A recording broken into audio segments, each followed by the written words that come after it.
நேற்று வெளியிட்ட சிபிஐ சிறப்பு நீதிமன்றத்தின் தீர்ப்பை எதிர்த்து சிபிஐ மற்றும் அமலாக்கத்துறை மேல்முறையீடு செய்திருக்கிறது. ஏர்செல் மேக்சிஸ் வழக்கில் மாறன் சகோதரர்கள் விடுவிக்கப்பட்டதை எதிர்த்து சிபிஐ மேல்முறையீடு செய்திருக்கிறது. பிப்ரவரி 8ஆம் தேதி இந்த மேல்முறையீட்டு மனு மீது விரிவான விசாரணை நடத்தப்படும் என்று உச்சநீதிமன்றம் கூறியிருக்கிறது. இதுகுறித்த விரிவான தகவல்களை வழங்குவதற்காக நம்முடைய டெல்லி செய்தியாளர் நிரஞ்சன் இணைப்பில் இருக்கிறார். அவரிடம் பேசலாம். நிரஞ்சன், இந்த வழக்கு தொடர்பாக உச்சநீதிமன்றம் என்ன கருத்து தெரிவிச்சிருக்காங்க? இந்த வழக்குடைய அடுத்த கட்ட நகர்வுகள் எப்படி இருக்கு? அதாவது இந்த 2G வழக்குடன் சம்பந்தப்பட்ட இந்த ஏர்செல் மேக்சிஸ் வழக்கில் இருந்து குற்றம் சாட்டப்பட்டவர்கள் அனைவரும் விடுவிக்கப்பட்டிருந்தனர். நேற்றைய தினம் சிபிஐ சிறப்பு நீதிமன்றத்தினால் இந்த தீர்ப்பினை எதிர்த்து, இந்த உத்தரவினை எதிர்த்து உச்சநீதிமன்றத்தில் சிபிஐ மற்றும் அமலாக்கத்துறை மற்றும் சிபிஐயின் வழக்கறிஞராக இருந்து வந்த ஆனந்த் குரோவர் ஆகியோர் தற்பொழுது உச்சநீதிமன்றத்தில் மனு தாக்கலானது செய்திருக்கின்றார்கள். அந்த அடிப்படையில் இந்த வழக்கானது தற்பொழுது சரியாக 2 மணி அளவில் விசாரணைக்கு வந்தது. உச்ச நீதிமன்றத்தின் தலைமை நீதிபதி ஜே.எஸ். கெஹர் தலைமையிலான அமர்வு முன்புதான் இந்த வழக்கின் விசாரணைக்கு எடுத்துக் கொள்ளப்பட்டிருந்தது. அப்பொழுது நேற்றைய தினம் அந்த சிபிஐ சிறப்பு நீதிமன்றம் வழங்கிய அந்த உத்தரவு என்பது இறுதியான உத்தரவா என்ற ஒரு கேள்வியினை சிபிஐ தரப்பிடம் நீதிபதிகள் கேட்டிருந்தார்கள். அதற்கு வழக்கறிஞர் ஆனந்த் கோவர் இல்லை, அது ஒரு இடைக்கால உத்தரவாகத்தான் பார்க்கப்பட வேண்டும். ஏனென்றால் கூறப்பட்ட குற்றச்சாட்டுகள் பெரும்பாலானவை விசாரிக்கப்படவே இல்லை என்ற ஒரு வாதத்தினை முன்வைத்தார். அது மட்டுமில்லாமல் அப்பொழுது குறுக்கிட்ட நீதிபதிகள் வழக்கிலிருந்து குற்றஞ்சாட்டப்பட்டவர்கள் அனைவரும் விடுவிக்கப்பட்டு விட்டார்கள் என்றால் அந்த வழக்கு நிறைவடைந்ததாகத்தானே பார்க்கப்படும் என்று கூறினார். இல்லை, இது சம்பந்தமான முக்கியமான சில அம்சங்களை நாங்கள் தெரிவிக்க வேண்டியிருக்கிறது என்று கூறினார்.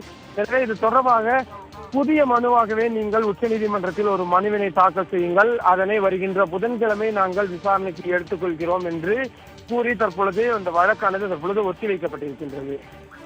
நிரஞ்சன், நேற்றைய தினம் டெல்லி சிபிஐ சிறப்பு நீதிமன்றம் மாறன் சகோதரர்களை விடுவித்து தீர்ப்பளித்தாங்க. இன்று காலை உச்சநீதிமன்றம் சிபிஐ மற்றும் அமலாக்கத்துறை மேல்முறையீடு செய்ய அனுமதி கொடுத்தாங்க. இப்படியாக இந்த வழக்கு பயணித்துக் கொண்டிருக்கும் நிலையில் இந்த வழக்கானது கடந்து வந்த பாதையை சற்று விரிவாக சொல்ல முடியுமா?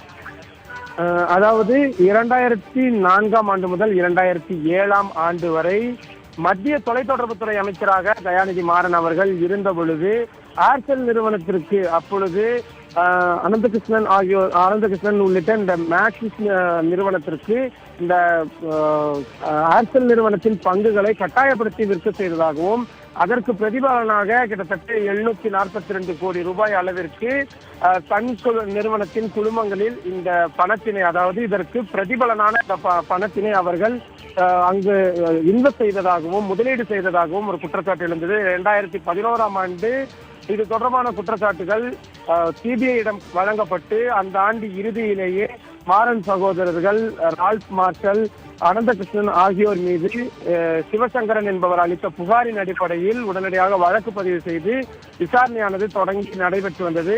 இது 2G வழக்குடன் அதாவது அலைக்கற்றை வழக்குகளுடன் சம்பந்தப்பட்டிருப்பதன் காரணமாக இதற்கென்று அமைக்கப்பட்ட சிபிஐ சிறப்பு நீதிமன்றத்தில் இந்த வழக்குகளானது நீண்ட ஒரு காலமாக கிட்டத்தட்ட 5 ஆண்டுகளுக்கும் மேலாக இந்த வழக்கானது தொடர்ந்து நடைபெற்று வந்தது. இந்த வழக்கில் தான் நேற்றைய தினம் குற்றஞ்சாட்டப்பட்டவர்கள் யாருமே இந்த குற்றச் செயல்களை புரிந்ததற்கான முகாந்திரம் இல்லை என்று கூறி அவர்களை விடுவித்திருந்தார்கள். இதில் ஒரு மிக முக்கியமான விஷயம் என்னவென்றால் உச்சநீதிமன்றம் இந்த மலேசியாவில் இருக்கக்கூடிய அனந்தகிருஷ்ணன் மற்றும் ரால்ஃப் மார்ஷல் உள்ளிட்ட குற்றஞ்சாட்டப்பட்டவர்களுக்கு சிபிஐ மற்றும் அமலாக்கத்துறையின் சார்பாக நோட்டீஸ் அனுப்பி இருந்தும் கூட அந்த நோட்டீஸ் எதற்கும் அவர்கள் பதிலளிக்கவில்லை, நேரில் ஆஜராகவில்லை என்ற ஒரு மிக முக்கியமான குற்றச்சாட்டுகள் முன்வைக்கப்பட்ட பொழுது உச்சநீதிமன்றம் இன்னும் 2 வார காலத்திற்குள் அவர்கள் ஆஜராகவில்லை என்றால் அவர்களுக்கு வழங்கிய அந்த 2G அலைக்கற்றையை முடக்கலாம் அல்லது அவர்கள் சொத்துக்களை முடக்குவதற்கான நடவடிக்கைகளை மேற்கொள்ளலாம் என்ற மிக முக்கியமான ஒரு எச்சரிக்கையை விடுத்திருந்தார்கள். அதன் அடிப்படையில் இந்த வழக்கானது அடுத்த கட்டத்திற்கு செல்லும் என்று எதிர்பார்க்கப்பட்டிருந்த நிலையில்தான் நேற்றைய தினம் அந்த முக்கியமான தீர்ப்பானது வழங்கப்பட்டு குற்றஞ்சாட்டப்பட்டவர்கள் அனைவரும் விடுவிக்கப்பட்டிருந்தார்கள். இதில் இந்த நேரடியாகவே குற்றஞ்சாட்டப்பட்டவர்களான இந்த அனந்தகிருஷ்ணன், ரால்ஃப் மார்ஷல் ஆகியோர் தான் இந்த பணத்தினை இவர்களுக்கு தன் நிறுவனத்திற்கு வழங்கியவர்கள் என்ற குற்றச்சாட்டு இருக்கும் பொழுது அவர்களை நேரில் அழைத்து எந்த விதமான விசாரணையும் நடத்தாமல் திடீரென்று இந்த குற்றம் சாட்டப்பட்டவர்கள் அனைவரையும் விடுவித்தது என்பது எதற்காக என்ற ஒரு கேள்விதான் தற்பொழுது எழுந்திருக்கின்றது. அதே விஷயங்களை தான் இன்றைய தினம் இடி மற்றும் சிபிஐ சார்பில் உச்சநீதிமன்றத்தில் முன்வைக்கப்பட்டது.